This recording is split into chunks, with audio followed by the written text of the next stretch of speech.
Alright, hello everyone, bonjour tout le monde, Bobani here. In this video, I want to share my experience with the Olympus 100-400 f5 to 6.3. Now, so you know, I've been shooting with the lens since midsummer 2021. I don't do charts or brick walls or stuff like that. Like the other lenses I own, I just shoot with the gear over an extensive period of time, a lot, and I decide if it's a keeper or not. And that's my science anyways. I've been shooting with Olympus on and off over several years, from my first EM1 and now the EM1 Mark III in combination with the EM1X. But over the years, I've always had a crutch, which was my Nikon gear for family events and weddings. And I know that with the right lenses, one can get beautiful bokeh and amazing results overall with micro four thirds. But it was the low light scenarios that made me reluctant to use Olympus exclusively as a system, despite the fact that I've always loved their gear.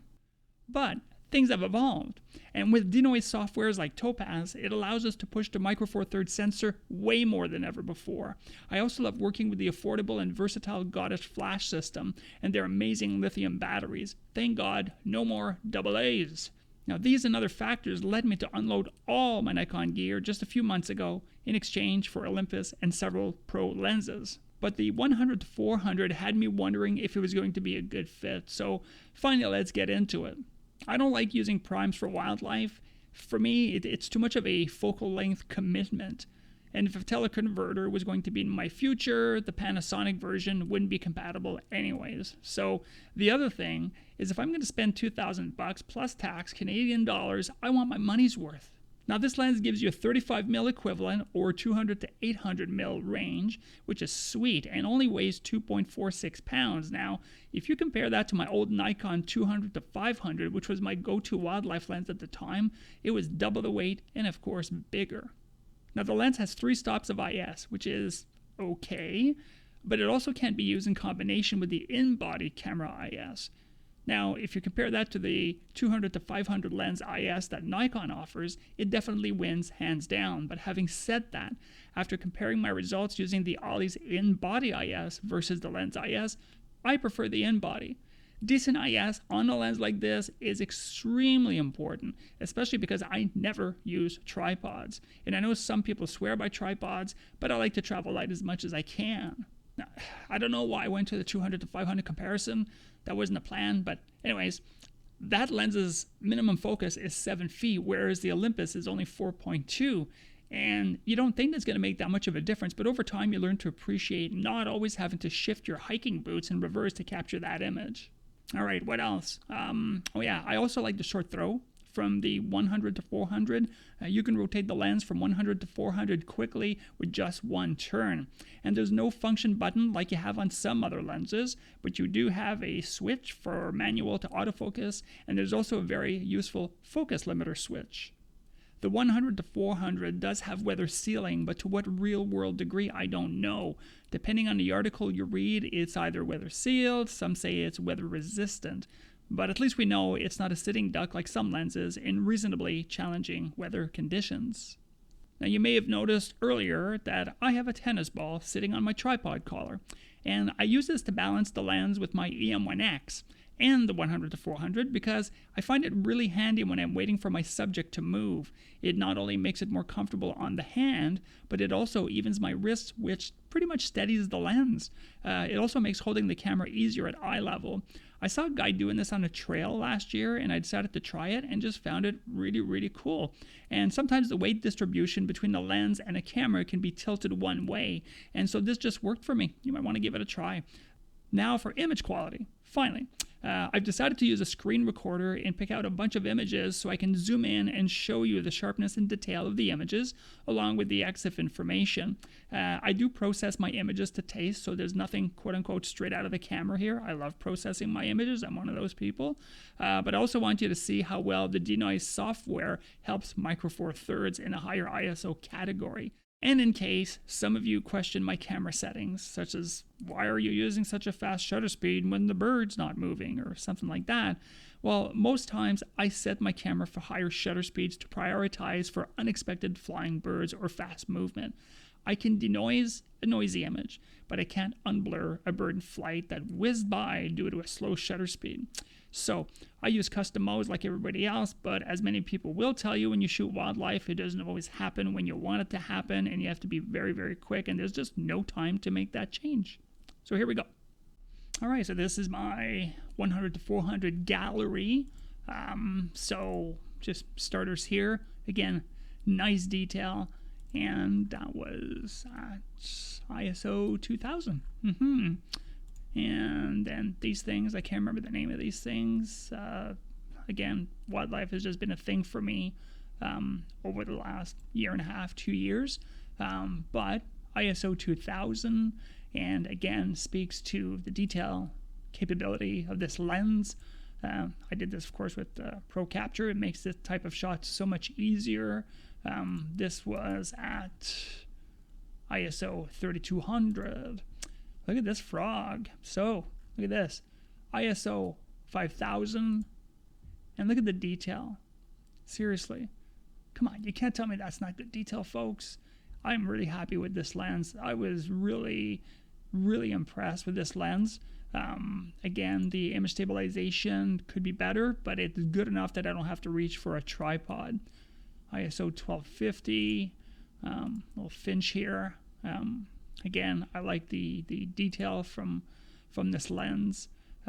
Little nutch hatch here. Let's see. Whoops. Let's look at the detail first. Yeah. See, again, nice sharp lens. And that was ISO 400. Now, I'm not saying it's better than the 300mm f4. I know that's a great lens. A buddy of mine shoots with it. But I'm just saying, for less money and for this type of quality, a wildlife shooter should be really happy. This was ISO 5000. I forgot what these things are called. These are looking at the little bug here. 5000. There we go.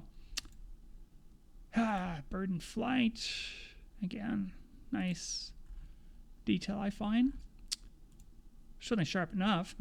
Let's see, ISO 2500. You know, this is not mush. This is nicely detailed. And, you know, let's not forget that something like Topaz Denoise and probably other softwares, but I've only can speak from experience from using Topaz, is that it is also a sharpening software. So the noise reduction works in conjunction with the sharpening.